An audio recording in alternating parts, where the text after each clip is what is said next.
Hello and welcome to another edition of Kaleidoscope on Channels Television. Thank you for joining us today. I'm Anne Nwawadu. On Kaleidoscope today, we have a chat with the Managing Director and CEO of Nigerian Breweries PLC, Hans Sadi, as we discuss the organization's progress in over 75 years of existence and its sustainability efforts in helping society grow.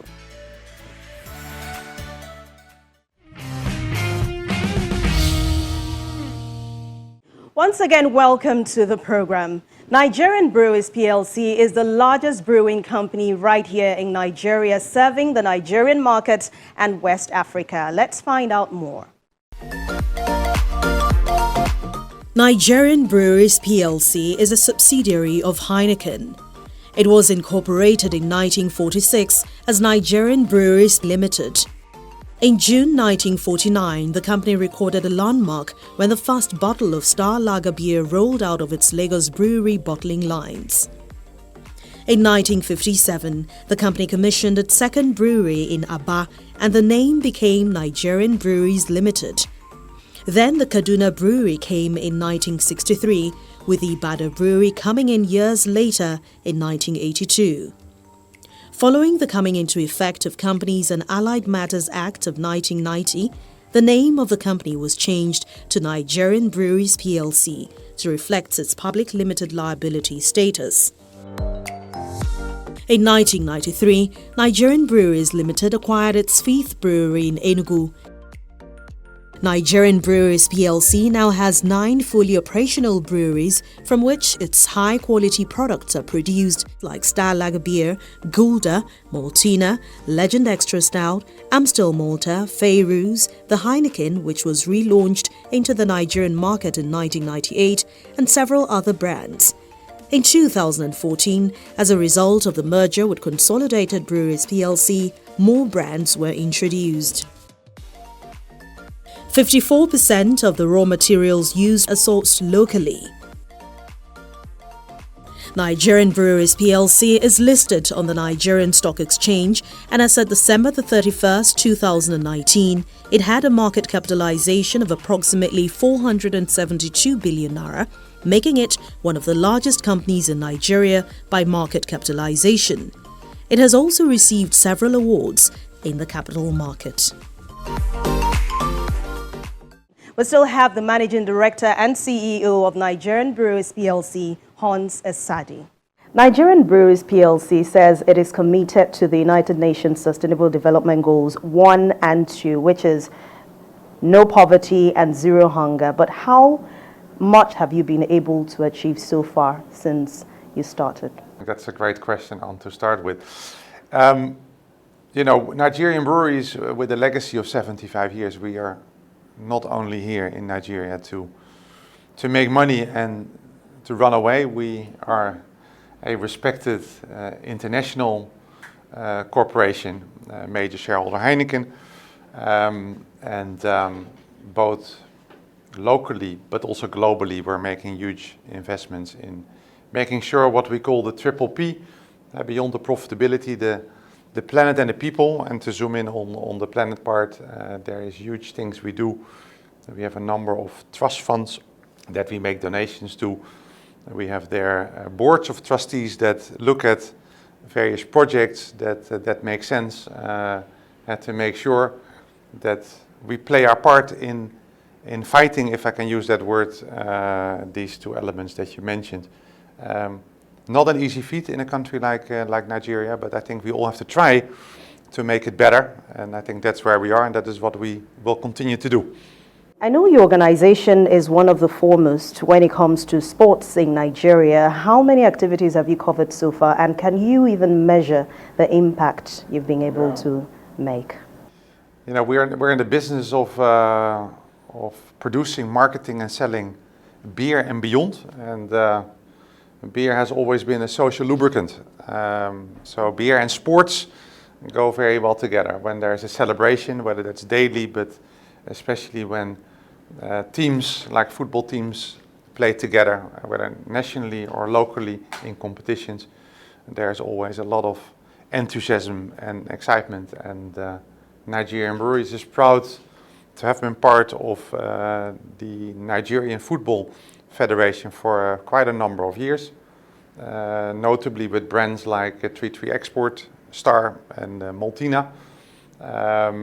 So sports for us is an integral part. Beyond football there is a number of other sports that we're involved in, but I just wanted to mention the football specifically, because it's a huge sport in Nigeria with lots of passion, and we're again honored and privileged to be part of that with the NFF. Young talented individuals need a platform to showcase themselves, especially in this country. What is Nigerian Breweries PLC doing to give youths a chance? This is one of the critical things that we're looking at.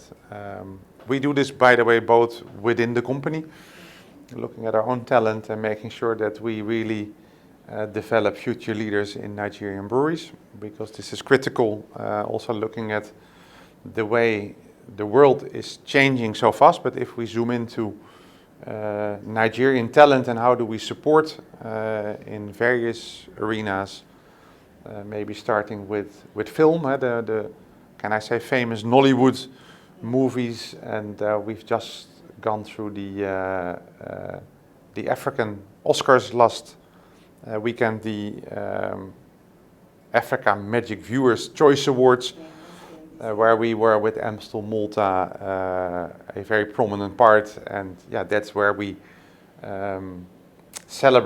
we recognize and celebrate Nigerian talent that in difficult times, coming out of COVID-19, it's not been easy for the industry, but what we do see is lots of creativity that we are trying to embrace, and also to showcase that even under difficult circumstances like we see in Nigeria, that it is possible to have a dream, to pursue the dream, and to also arrive. And I think these things are when people arrive, females or males, I think it's a great inspiration for the people of Nigeria.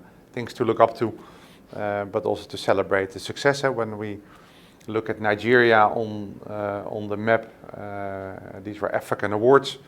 Nigeria was able to take away quite a few of the more major prizes, so also something to be proud of. If we look at, and this is a program that we sponsored, the Guler Ultimate Search for a long time, and actually by popular demand, we've been told you gotta bring it back, you gotta bring it back. So last season we brought it back and created lots of excitement, I think, on television, and it's a show that is engaging, but also that it goes beyond only participating. You have to be quite resilient and strong, and show the things that in a way Nigerians love, but how do you progress, how do you set yourself apart? I think this program is a real testament to, if you push yourself hard, you can achieve, and I think that's been a great example. If I think a bit more in general, we have a thing called the Nigerian Breweries Empowerment Program, where with young people we give opportunities for them to pursue initiatives, creative ideas that we use as a sort of a startup platform, which is very well received, and they're trying to co-create to see with the next generation what's cooking, and how can we also, as an organization that's been in the country for a long time, how can we learn, can we share, how can we reapply the things that with these youngsters that bring fresh pairs of eyes oftentimes, and how can we together progress as a business, and also I think ultimately as a people in Nigeria. So there's hundreds of programs on youth empowerment altogether, so the list is long, but just to share a few. As far back as 1994, Nigerian Breweries committed about 100 million naira to the education sector. Looking way back, comparing that time to now, what have you been able to achieve in the education sector, considering the number of out-of-school children in the country? I dare say we achieved a lot. We established a trust fund named after one of our previous chairmen, Felix Oiweri, Education Trust Fund.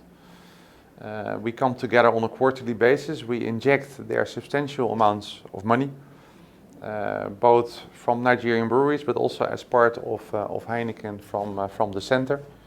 And we're investing in projects, and we really try to go national to see whether it's in the east or the west or in the north, where can we support. A great example is the Pan Atlantic University, where we commissioned and built, and actually with the commissioning, the School of Science and Technology building that was there commissioned by Mr. Felix Oiweri himself. Heineken invested there together with Nigerian Breweries $1 million into this, and that serves as an example of the importance of education, that the way we see it. And there's lots of smaller examples where we are involved in building, re-establishing classrooms, educating also teachers with the Maltina Teacher of the Year award. So there's lots of elements to education that we believe are important. The sustainable future of Nigeria is about generations to come. How do we keep people here, and how do we make sure that they get the education that they deserve? And we're quite a strong advocate of this, and also quite proud with our board of trustees to have been able to bring to life the various projects over the last more than 25 years, since 1994. So over a very long period of time, and very much committed also to continue to play our part in this very critical sector of the economy. Excessive use of water contributes to water stress globally, and I know that water is one of the major components when you are manufacturing as Nigerian Breweries PLC. What is your company doing to ensure that, for example, SDG Goals 12, which is responsible for consumption and production, is achieved? Yeah, the water is an integral part of what we do. 95% of our beers, of our product involves or is actually water. And we operate nationally. We have 9 breweries across Nigeria, and 4 of these 9 breweries are in what we call water-stressed areas. And the objective and also the ambition that we have set out for 2030 is, and that's part of our carbon neutrality efforts under the umbrella of Brewing a Better World. So very much broadly looking at sustainability, but to zoom into water. We are trying to make sure that the water we extract from the environment, that we also give it back. So we call that water balancing, and the water balancing we do partly with using less water in our operations, purifying the water that we spill over, and then to return it back into the environment. But also projects like tree planting, and you'll say, what does that do? But just to give back also to the communities. And we're talking, and there's a project in Ogun State Forest Reserve where over 600,000 trees are being planted, and with the ambition to do lots more. So big projects to make sure that we play our part in making sure that what we extract, that we give back, and that we are no longer a net polluter, because that is maybe the way local communities, governments will look at the way we produce our product, that we're extracting more than we actually give back in commercial product. And I think we've come a long way. Brewing a Better World as an umbrella program started more than 5 years ago in the world of Heineken and also now in Nigerian breweries. Kaleidoscope returns in just a moment, and we definitely have more for you, so please don't go anywhere. Welcome back. You're still watching Kaleidoscope on Channels Television. We still have the Managing Director and CEO of Nigerian Breweries PLC, Hans Esadi. How do you source for materials you use for production? Do you source them locally, or do you import some of them, or do you even work with farmers, maybe local farmers, to help get some of these products right here in Nigeria? Yeah, that's another great question. And when we come to markets like Nigeria, the objective ultimately is to source locally. This is a big objective, and if we can get it to 100%, we will for sure do it. If we look at where we are today, with the complexity of our portfolio and the products that we represent, about 50% of all the raw and pack materials that we use are sourced locally. And let me mention specifically one, which is the sorghum. Malted barley historically is the main ingredient of beer. Malted barley is not produced yet. We're working on that, or harvested in Nigeria. So we have found and cultivated with the support of many local farmers an alternative to malted barley, which is the sorghum. And in many of our products we use as a main ingredient the sorghum. And that in itself is, I think, a great effort in trying to make sure in the value chain that people can benefit from a business like ours. And local sourcing, this is also discussions we're having with government, both locally and federal, is how can we further extend. There is still a number of materials that are either not available or not available at an affordable price for us, or in the right quantities to purchase locally. But we're working hard over the years and the years to come to grow further that percentage of 50%. Given the overall challenges in Nigeria, one can say that 50% already is a good number, also compared to where we were some years ago. But we have the conviction in our supply chain team. We have a technology team that is looking at how can we, especially in raw materials, how can we further extend even the local sourcing as a percentage of total. So let's go personal now. You joined Nigerian Breweries as the new CEO on the 1st of August 2021. What a time. It's almost a year now. Tell me what your experience has been like. Yeah, this was still right in the middle of COVID. And and I'll try to speak and use a few angles to it. I'll give you the outside-in view, and it is unfortunate, but it is something that I learned when I got the promotion. One of the biggest, nicest jobs in the world of Heineken. But when you speak with your family, you speak with your friends, and tell them about the adventure, if I may call it that, to go to Nigeria, then you get frowns. People go, wow, and use words like interesting or are you sure? And that makes you think. What my wife and I did quickly is we talked to people that had been in Nigeria, had worked in Nigeria, and almost unanimously, everybody that had worked here, the people we talked to, were actually very enthusiastic and positive. So there is a big difference between the outside in and then once you're on the inside. And so when we arrived, and it's clear that there's challenges when you sit in traffic in Lagos, not every day, but oftentimes you go and wonder. But there's lots of positive things, lots of beautiful things to mention, and that starts with the people. It has to be. the positive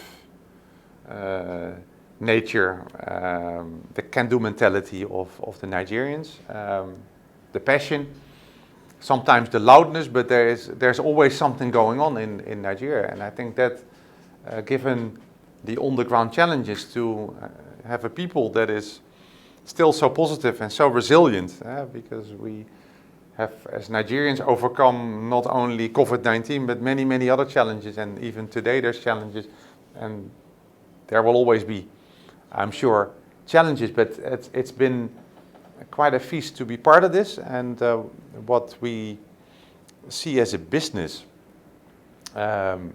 is that, you know, we're getting out of a period where times were a little bit tougher. And I think, you know, working with the team here, to see also within the world of Heineken how Nigerian Breweries is one of the bigger, prouder operating companies of the corporation, is holding its fort, and what the narrative is, and how people within Nigerian Breweries, the talents or the senior managers, how they can express themselves. We joke about how eloquent Nigerians are. There's lots to learn from the way that Nigerians look at business, and the way they can accept challenges, and the way they can also overcome them. And more also there in our global world becoming a role model. So it's been an adventure. It's been a positive adventure. It's been full of mostly positive surprises. When you live on the islands and you see what the lifestyle is, and yes, there is poverty, and yes, we're working on that, and we need to be very, very respectful. But my personal journey has mostly or almost always been very, very positive, if I may say. The first,